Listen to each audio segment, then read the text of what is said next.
Hey, I'd like to welcome you to another episode of the Mission Matters Business Podcast, your source for all things business. My name is Adam Torres. You can follow me on Instagram at AskAdamTorres. Keep up with my book releases, book tour schedule, signings, all that other good stuff. Always love to connect with you there. And as always, if you'd like to apply to become a co-author of one of my upcoming books, just head on over to the website, missionmatters.com, and click on Become an Author to apply. All right, so today I have Kashif Zaman on the line, and he's Chief Consultant over at Pivyt and also SVP of Strategy and Consulting over at Confiz. Kashif, welcome to the show. Hi there. Thanks for having me. All right, so excited to get today's topic. So we're going to talk about direct-to-consumer digital retail. But before we get into that, let's talk a little bit more about what you're doing over at Pivyt. Tell us a little bit more about the company, please. So Pivyt is a change management consulting firm. My focus is on moving the companies from where they are today and unlocking their future by systematically changing. So in that area, we focus on smart technologies like artificial intelligence, machine learning, and so forth. We have a big focus on customer data management, but one of our biggest area of focus is, direct-to-consumer retail. Most of our clients are, brands who are trying to cut the middleman and sell to the customer directly, and so we help them with that strategy. And I think that's a great transition. So I do want to get into today's topic. So direct-to-consumer digital retail. I mean, speaking of pivoting, a lot of change going on right now. Where do you want to start with this one? Absolutely. So one thing I would say is direct-to-consumer retail. When a brand is going to the market, that to me is not e-commerce. E-commerce is a general transactional idea. You come in, you find your product, you pay, and you go. So retailer would want customers to become their customer and shop from them regardless of which brand they buy. While when a brand sells to the customer, that's a very different proposition. So we don't see direct to consumer or D2C as a retail or e-commerce only opportunity. What we see is direct to consumer is your chance from moving from a product brand, from being a product brand to becoming an experience brand, because you actually control, you have a control over the transaction and every touch point before and after the sales. So that's a very different proposition. So from a strategy standpoint, the last thing you want to do is try to replicate what e-commerce in general does. So in other words, there is no point in a brand having another product details page with another add to cart button and really compete with every retail channel partner on price. That's the last thing we want to do. So, there are different strategies and approaches that you can take in order to go to market directly in a very, very different way so that you're not competing with retail. No, I love it, and I think that distinction that you made some people may not have caught it. So it sounds like a nuance, but it's not. It's a very, very big distinction because number one, especially when you think about like these the big sites like your Amazon or your Shopify or something like that. Well, maybe not Shopify, but Amazon. Yeah. So for example, I sell books on Amazon, right? I use their printing services, other things. I don't own that data. I don't own those customers. Those are Amazon's customers. So that's a whole different thing. So for me to compete with Amazon to sell the same book that I'm selling there, it's not necessarily, I love the way you said that. There's no point. Like I have to create an experience. I have to create something completely different if I'm going to directly to the consumer. Absolutely. And I think one of the ways to look at, when you're selling at different channels, including Amazon or offline channels, the fact is that you don't necessarily control your own destiny entirely. And direct-to-consumer is a movement towards being able to control your own destiny by having the direct access to your customers. And I think that's a game changer in a way. So when you're thinking about, you're a brand, you sell at, let's say, Walmart and Amazon and everywhere.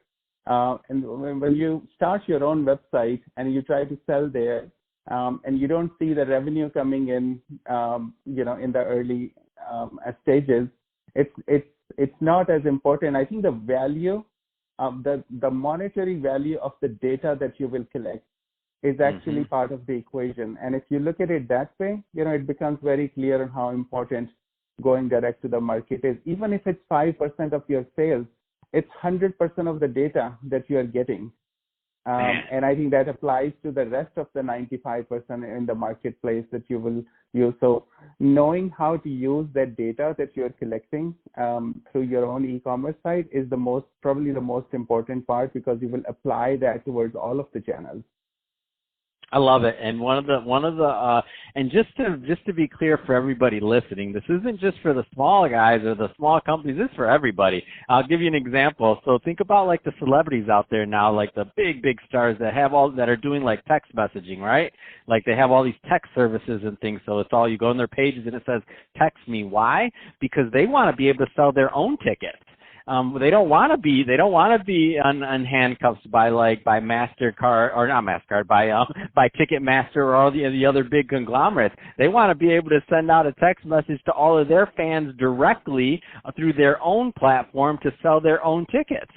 So even they want their own data. So the biggest stars in the world want it. So if you're out there listening and don't get what Kashif's saying, you better listen to this one again, because it's huge. I don't know about the number that you mentioned about the 5% of this, but I do understand the idea of the life cycle of the customer, and I'm like, oh man, it's big time.